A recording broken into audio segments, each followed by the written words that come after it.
नाथाय मोनसे बाथ्राखौ जोङो दुखु मोनदों बिपिएफनि सोरबा मानसिफ्रा दालाल होननानै बुंनांगोन बिपिएफ बेवहाय गासै 800निख्रुइ बांसिन न'खरा बेनिफिट जागोन केडेस्ट्रियेल सार्भे जायाखैमोन ओंखायनो बिनि मेप बानायनो हायाखैमोन आरो डिमार्केसन खालामनो हायाखैमोन दा बे ड्रन सार्भे जानायनि उनाव रुनिकाटानि नैबे ओनसोलाव रायजो जानाय बर'जों लोगोसे जिखिनि माहारिफोर दङ बे ओनसोला रेभिनिउ ओनसोल दा बेवहाय गासैबो लेन्ड पाट्टाखौ मोननो हागोन आरो बियो मोनसे पार्मानेन्ट सलुसन जोङो 2 बोसोराव जोंनि रेभिनिउ डिपार्टमेन्टनि इएम बिथां अफिसार जों गासैबो रायलायनानै जोंनि बड'लेण्ड ओनसोलनि माखासे जेंनाफोरखौ बोरैहाय पार्मानेन्ट सलुसन खालामनो हायो बिनि लामाफोरखौ जोङो बरनगासिनो दङ आरो दासिम 4000निख्रुइ बांसिन फेमिलिया हानि पाट्टा बा हानि प्रब्लेमफोरखौ सल्भ खालामनो हाबाय जोङो आसा फारिदों फैगौ बोसोरनियाव आरोबाव गोबां जों खालामनो हागोन जोङो दाख्लै बावैसो 7000निख्रुइ बांसिन चिराङाव हानि पाट्टा होनाय जादों बाक्सायावबो 5000नि बांसिन रेडि जाना दङ उदालगुरियावबो रेडि जानानै दङ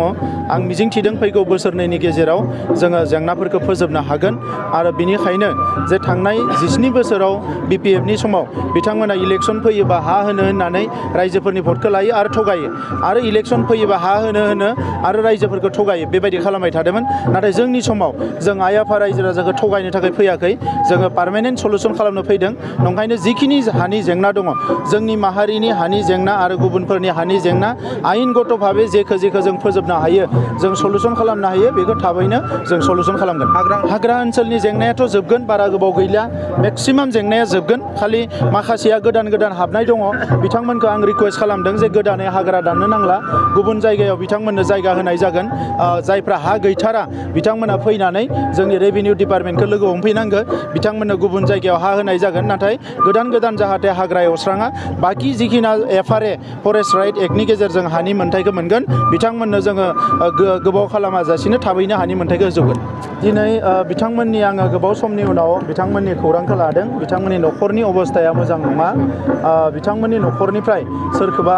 साख्रिफोर होनो हायो नामा लेखा फरायनाय दङ नामा बेफोरखौ जोङो दिनै खौरांखौ लादों आरो बेजों लोगोसे जों थांखि लानाय जादों बे भिक्टिम जिखिनि दङ बै भुमकानि बिथांमोनखौ जोङो सनमान होनानै बिथांमोननो गंफा न' लुना होनाय जागोन आरो बिथांमोननो थांना थानायनि माखासे राहा लामाखौ खालामनानै होनाय जागोन दा बे थांखिखौ जों लानाय जादों आरो गुबुनफोरनि थाखायबो जोङो माखासे थांखि दङ पर्यायक्रमै बेखौ जों मावलांबाय थागोन नाथाय भुमकानि जि दुखुनांथाव जाथाय बिनि भिक्टिमफोरनिखौ देग्लाय बोसोराव जोङो फैगौ 6 दाननि गेजेरावनो बिथांमोननि नैबे जेंनाखौ जोङो थाबैनो सुस्रांनानै होगोन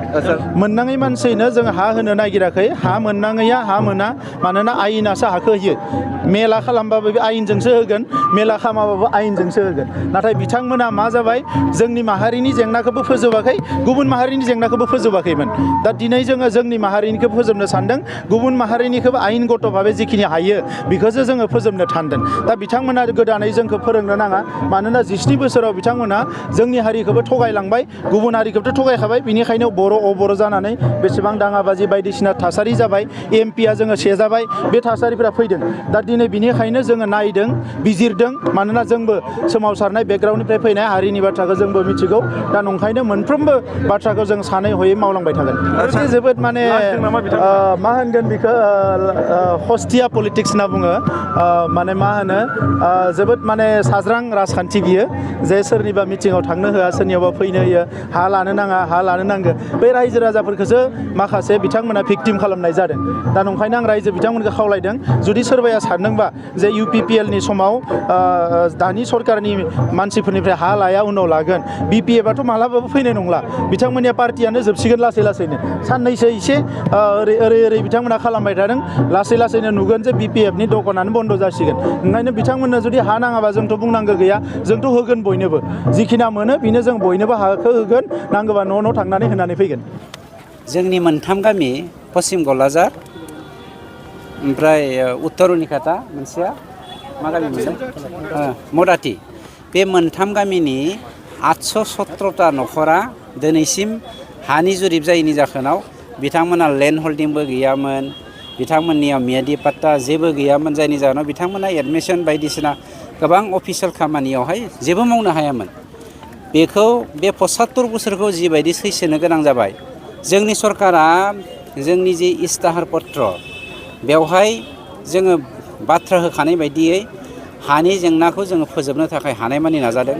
जोङो मोनसेल' बाथ्रा खावलायगोन नोंथांमोननि मिडियानि गेजेरजों रायजो राजाफ्रा जोंखौ हेफाजाब होनांगौ। जों रायजोनिनो सरकार,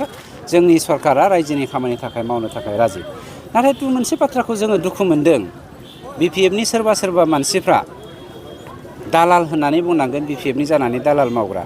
हयथ' BPFनि लिडारफ्रा बुङाखैबो जानो हागौ, माखासे दालालफ्रा बुंदों खोमा जे जोंनि बे हालामावहाय हानि जुरिब खालामनो नागिरनायखौ फेरेंगाया हाया, प्रमद बर'आ हाया, बिसोरनि दिनाव हा मोना, थांनो नाङा होननानै फैनो बादा होनायासो दुखुनांथाव। जोंनि मानसिनो, जोंनि हारिनो, मोनफ्रोमबो जाथि जन'गोष्ठीनि हानि जेंनाखौ जोङो फोजोबनो नाजादों। बे बाथ्राखौ बादा होनाया इनिख्रुइ गाज्रिसिन राजखान्थि मुलुगाव थानाय नङा खोमा बा गैया खोमा होननानै आं सानो। जोबोद साबायखर बावनाय थाबाय। दिनै जोबोद गोजोनथाव सान जोंनि उत्तरनिखाता, मदाथि, पश्चिम क'क्राझारनि थाखाय। जोंनि हानि समस्यानि थाखाय जोंनि बिटिआर सरकारनि मानगोनां प्रमद सार आरो जोंनिनो 14 नं चिरां दुवारनि EM फेरेंगा सार फैनानै दिनै रायजो राजाफोरनि गेजेराव जोंनि हानि समस्याखौ गुवारै बेखेवनानै होलांनायनि थाखाय जोङो जोबोद गोजोननाय मोनबाय। बबेखानि जोङो गोबाव समनिफ्रायनो गिनाय लाजिनाय दङमोन। दिनैनिफ्राय जोंनि गिनाय आरो लाजिनाया फ्राय जोबनाय बायदि जाबाय। खारन जोंहा हानि खुनु मोनसे डकुमेन्ट्स गैयामोन आरो खुनु मोनसे जोंहा मेप गैयिनि थाखाय जोङो हाखौ खालामना लानो हायाखैमोन। दिनै प्रमद सार आरो फेरेंगा सार जोंनि गेजेराव जोंनो मोनसे हानि पाट्टा होगोन होननानै बुंनायखौ जोङो रायजो राजा, जोंनि गासैबो रायजो राजाफ्रा गोजोननायखौ मोनबाय। दा बिनिखायनो बे खौरां मेलनि गासैबो नोंथांमोनजों लोगोसे जोंनि बेयाव फैनाय रायजो राजा, गुबुननिफ्राय फैनाय रायजो राजाफोरखौबो साबायखर बावबाय, जाहाथे जोंनि बे मेलखौ मोजाङै मोजां जाफुंहोनायनि थाखाय।